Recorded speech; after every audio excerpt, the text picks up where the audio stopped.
Welcome to special analysis. నేను రమ్మంటవా. ఈ రోజు అనాలిసిస్ లో భాగంగా మనం తీసుకోబోతున్న టాపిక్ ఏంటంటే, ఈ రోజు అనాలిసిస్ కి నేను ఒక టైటిల్ పెడతాం జరిగింది. ఇలాగైతే కూటమిని కొట్టలేం, వైసీపీలో అంతర్మదనం అని చెప్పేసి నేను టైటిల్ పెట్టున్నాను. అంశం గురించే మనం మాట్లాడుకునే ప్రయత్నం చేద్దాం. ఇక్కడ వైఎస్ఆర్సీపీలో ఒక సీరియస్ చర్చ జరుగుతోంది. ఏ అంశం గురించి చర్చ జరుగుతోందంటే, జగన్మోహన్ రెడ్డి పాదయాత్రకు సంబంధించి. ఆల్మోస్ట్ జగన్మోహన్ రెడ్డి తన పాదయాత్ర ఎప్పటి నుంచి ఆల్మోస్ట్ 1 year గా దీన్ని ప్రకటిస్తూనే ఉన్నారు. ఆయన ఈ రేపు మాపు అన్నట్టుగా ప్రకటిస్తూ ఉన్నారు. బట్ ఇటీవల కాలంలో మాత్రం దానికి సంబంధించి ఒక క్లారిటీగా ఆల్మోస్ట్ టీడీపీ వచ్చి ఇంకొక నెల రోజుల్లో 2 నెలలు పూర్తిగా వస్తున్నాయి కూటమి ప్రభుత్వం అధికారంలోకి వచ్చి. ఇక ఆల్రెడీ 2 ఏళ్ళు అయిపోయింది. ఇక నేను పాదయాత్ర స్టార్ట్ అయ్యేలోపు ఇంకొక 6 నెలలు అట్లా పడుతుంది. మీరు కళ్ళు మూసుకున్నారంటే 3 ఏళ్ళు ఊరికి అలా కళ్ళు మూసుకుంటే అయిపోతుందని చాలా ధీమాగా తన పార్టీ శ్రేణులకి బూస్ట్ ఇచ్చే ప్రయత్నం చేస్తున్నారు. జగన్మోహన్ రెడ్డి వైపు నుంచి దాన్ని వెల్కమ్ చేయాల్సిందే. ఆయన ఒక బ్లంట్గా ఎలా ఉన్నారంటే, వన్స్ పాదయాత్ర స్టార్ట్ అయితే ప్రతిరోజు చంద్రబాబు నాయుడికి చుక్కలు చూపిస్తాను, ప్రతిరోజు సినిమా చూపిస్తాను, ఆల్మోస్ట్ మనం అధికారంలోకి వచ్చేసినట్టే అని చెప్తా ఉన్నారు ఆయన. ఎందుకంటే గతంలో తాను పాదయాత్ర చేసిన తర్వాత అధికారంలోకి వచ్చారు కాబట్టి, లోకేష్ చంద్రబాబు నాయుడు కానీ తన తండ్రి కానీ అంతే అధికారంలోకి వచ్చారు కాబట్టి, తాను కూడా పాదయాత్ర చేస్తే అధికారంలోకి వస్తాననుకుంటా ఉన్నారు. ఇక్కడ మర్చిపోయింది ఏంటంటే, జగన్మోహన్ రెడ్డి 2014లో వైఎస్ షర్మిల ఒక మహిళ అయ్యండి ఈయన పార్టీ కోసం 3,500 కిలోమీటర్లు తిరిగారు, కాళ్ళు విరగొట్టుకుని. మరి అయినా సరే వైఎస్ఆర్సీపీ అధికారంలోకి రాలా. అన్నిసార్లు అన్ని పాదయాత్రలు అధికారానికి దగ్గర చేయవు, అన్నిసార్లు అన్ని పాదయాత్రలు వర్కౌట్ కావు. సో ఎన్నోసార్లు కూడా ఇది ప్రూవ్ అయింది. బట్ జగన్మోహన్ రెడ్డి ఆ ఇల్యూజన్లో ఉన్నారు. సరే, ఉన్నప్పుడు జగన్మోహన్ రెడ్డి ఏం చేయాలి? జగన్మోహన్ రెడ్డి పాదయాత్ర స్టార్ట్ అవుతుంది అనుకుంటే కనీసం ఒక ఏడాది ముందు నుంచి అయినా, 7-8 నెలల ముందు నుంచి, ఎందుకంటే ఈసారి సుదీర్ఘంగా పాదయాత్ర ఉండబోతోంది. దానికి మహాపాదయాత్ర అని పేరు పెట్టబోతా ఉన్నారు. గతంలో లాగా 3,500 నుంచి 4,000 కిలోమీటర్లు కాకుండా ఈసారి 5,000 కిలోమీటర్ల పాదయాత్ర చేయాలి. 5,000 కిలోమీటర్ల పాదయాత్ర చేస్తారు. భారీ బహిరంగ రంగ సభల దగ్గర నుంచి అనేక రకాలుగా పాదయాత్రని ప్లాన్ చేస్తామని ఆ పార్టీ ఊదరగొడతా ఉంది. అలాంటప్పుడు జగన్మోహన్ రెడ్డి కనీసం 7-8 నెలల ముందు నుంచే దానికోసం ప్రిపేర్ అవ్వాల్సి ఉంటుంది. ముందుగా ఆయన ఏమని చెప్పినారు, అన్ని కాన్స్టిట్యున్సీలు ఒకసారి టచ్ చేస్తాను, అందరితోని భేటీలు పెట్టుకుంటాను, అన్ని మీటింగ్లు పెడతాను అని చెప్పారు. ఆ దిశగా ఎక్కడ జగన్మోహన్ రెడ్డి ఫోకస్ పెట్టట్లా. అండ్ వన్ మోర్ ఏంటంటే, చాలా మంది ఇక్కడ మాత్రం జగన్మోహన్ రెడ్డి మీద వ్యతిరేకత ఉంది. ఎందుకంటే ఆయన పార్టీ ఓడిపోయిన తర్వాత 11 సీట్లకే పరిమితమైన తర్వాత ఎక్కడో కొంతమంది జగన్మోహన్ రెడ్డి 1-to-1 కలిసే ప్రయత్నం చేయడం, అది కూడా బలవంతంగా అపాయింట్మెంట్లు తీసుకొని, లేకపోతే ఎక్కడో కొంతమంది తమ బాధ ఉంటే వచ్చి సజ్జల లాంటి వాళ్ళకి చెప్పుకోవడం, ఇది తప్ప జగన్మోహన్ రెడ్డి కొన్ని ప్రభుత్వ వ్యతిరేక విధానాల మీద ఆయన ప్రోగ్రాము ఇవ్వడం. బట్ ఆయన మాత్రం తాడేపల్లిలోనే ఎలహంకలో ఉంటారు, ఆయన మాత్రం గ్రౌండ్ రియాలిటీస్కి వెళ్ళడు. సో ఇది జరుగుతూ వస్తుంది. ఏదో అట్లా చేసామంటే మమ అనిపించినట్టు కొన్ని ధర్నాలు, నిరసనలు జరుగుతూ ఉన్నాయి ఆ పార్టీ నుంచి. అయితే ఒక సీరియస్ ఇష్యూ వచ్చినప్పుడు జగన్మోహన్ రెడ్డి విధానపరమైన నిర్ణయాలు తీసుకోవడంలో మాత్రం ఆయన వెనకబడతా ఉన్నారు. పాదయాత్రకు వెళ్లేలోపే పార్టీ సంస్థాగత నిర్మాణం మొత్తం పూర్తి స్థాయిలో ప్రక్షాళన చేసుకుని రెడీగా వెళ్ళాలి అనేది ఆ పార్టీ సీనియర్ల మనోవేదన. ఈరోజు జగన్మోహన్ రెడ్డి ఆ దిశగా ఫోకస్ పెట్టట్లేదు. అదేవిధంగా పాదయాత్రకు వెళ్లే ముందే నెక్స్ట్ ఎన్నికల్లో తమ ఎజెండా ఏముంటుందనేది ముందే ఫిక్స్ చేసుకోవాలి. ఆ దిశగా కూడా జగన్మోహన్ రెడ్డి ఫోకస్ పెట్టలేదు అనేది ఇంకో భయం. అండ్ ఇంకోటి ఏంటంటే, విధానపరమైన నిర్ణయాలు ఈరోజు అమరావతిని వద్దన్నారు, మావిగన్ కావాలంటున్నప్పుడు ఎందుకు మావిగన్ కావాలంటున్నారు అనేది ఒక విధానపరమైన నిర్ణయం. దాని మీద ఒక క్లారిటీ లేదు జగన్మోహన్ రెడ్డికి. సో ఇలాంటి అంశాల్లో జగన్మోహన్ రెడ్డి ఇంకా గ్రౌండ్ రియాలిటీస్ని చెక్ చేసుకోవట్లా. అండ్ అత్యంత కీలకంగా ఆ పార్టీలో చర్చ జరుగుతుంది ఏంటంటే పొత్తుల అంశం.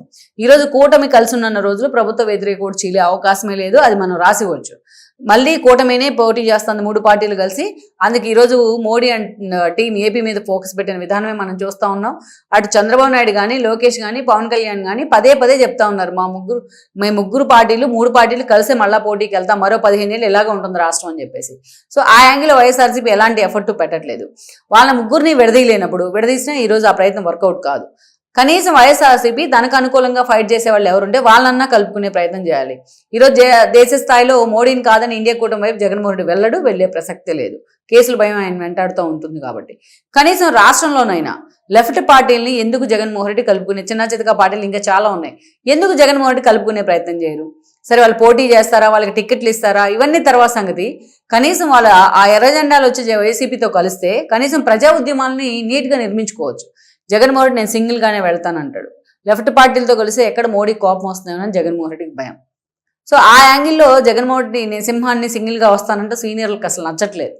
సోలోగా మనం ఫైట్ చేయలేకపోతా ఉన్నాం, ఇతర పార్టీని కలుపుకుంటే మన వాయిస్ పెరుగుతుంది, మన డయాస్కి వాల్యూ వస్తుందని చెప్పి చాలా మంది చెప్తా ఉన్నారు. బట్ జగన్మోహన్ రెడ్డి ఆ మాట వినిపించుకోవట్లేదు. అదొకటి. ఇంకా జగన్మోహన్ రెడ్డి ఆల్మోస్ట్ 2 ఏళ్లుగా వర్కౌట్ చేస్తున్నా చాలా చోట్ల నియోజకవర్గాలకి ఇన్ఛార్జీలను నియమించాల. చాలా చోట్ల జగన్మోహన్ రెడ్డి ప్రోగ్రామ్ కాల్ఫర్ చేస్తే వాళ్ళు వచ్చి రోడ్డు ఎక్కే ప్రయత్నం చేయట్లేదు. లైక్ మనం చెప్పుకున్నాం నిన్న గన్నవరం అండ్ గుడివాడలో ఒక్క కార్యక్రమం పార్టీ తరపున చేస్తున్న కార్యక్రమం లేదు.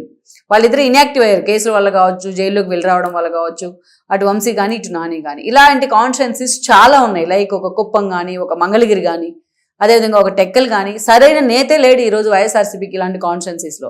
బట్ జగన్మోహన్ రెడ్డి ఇంకా నిమ్మకు నీరెత్తినట్లే ఉన్నారు. రేపు పాదయాత్ర స్టార్ట్ చేస్తే ఆ నియోజకవర్గంలో పాదయాత్రను ఎవరు పర్సూ చేయాలి? నడిపించే నాయకుడు లేకుండా, డైరెక్షన్ ఇచ్చే నేత లేకుండా ఎవరు క్యాడర్ అంతా పాదయాత్రలో పాల్గొంటుంది? పాదయాత్రను ఎలా సక్సెస్ చేస్తుంది? సో ఇది ఆ పార్టీని సలుపుతా ఉంది. ఇట్లాంటి అంశాలు అన్నీ కూడా ఇబ్బంది పెడతా ఉన్నాయి.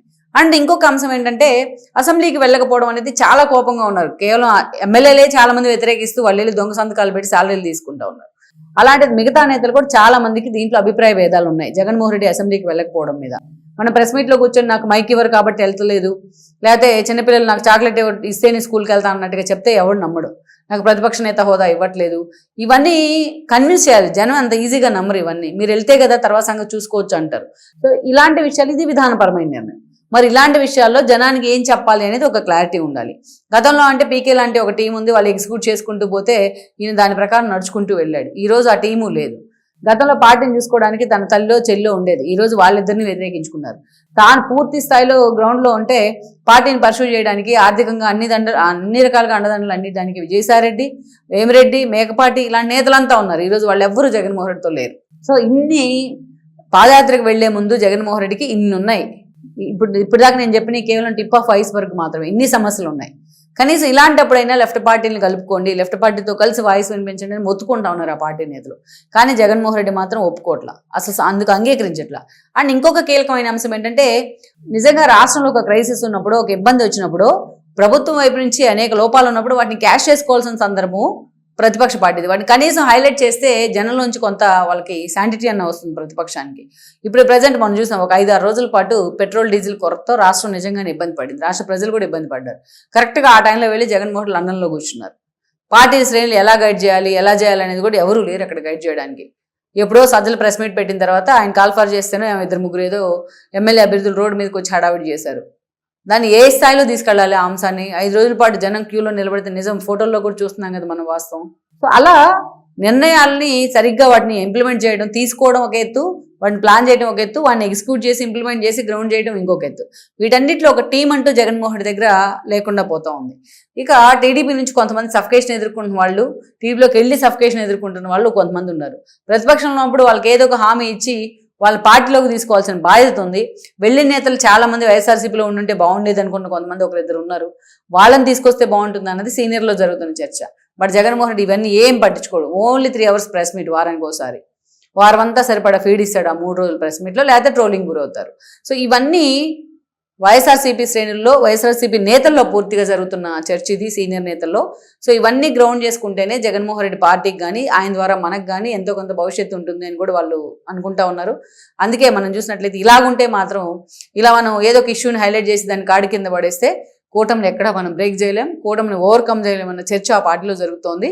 ఇలాగైతే మనం ఫెయిల్ అవుతామని వాళ్ళు నిజంగానే చాలా మంది సీనియర్లు చర్చించుకుంటా ఉన్నారు, మనతో కూడా చర్చిస్తూ ఉన్నారు. అందుకే ఈ వీడియో చేయాలనిపించింది. ఈ వీడియో మీకు నచ్చినట్లయితే please share, like and subscribe